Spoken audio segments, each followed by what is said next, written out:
అపరిచితుల్లో split personality నిజంగా ఉంటుందండి అది? ఉంటుందండి. Let's talk about one of the situation. వాళ్ళ నార్మల్ ఫ్యామిలీ, చాలా పేద కుటుంబము. కాకపోతే అతనికి ఒక కొడుకు, అమ్మ లేదు నాన్నకు.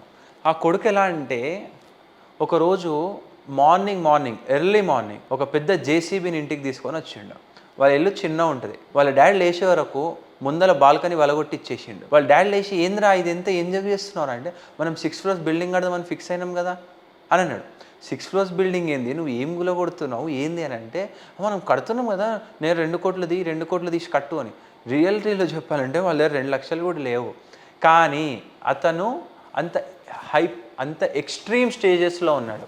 అంటే ఐ కెన్ డూ ఎనీథింగ్. అదొకటి. ఆ ఇల్లు, ఇంత చిన్న ఇల్లు అనేది అతని మైండ్లో పడిపోయినట్టుంది నేను అనుకోవడం. ఇలా ఉండాలి అనేది కూడా మైండ్లో స్ట్రాంగ్గా పాయింట్ ఉన్నట్టుంది. అది కాస్త దానికోసం ప్రయత్నం పోయి ఇది కాస్త మెంటల్ ఇష్యూ అయింది. అంటే ఇదేంటంటే దిస్ ఇస్ బైపోలార్ డిజార్డర్.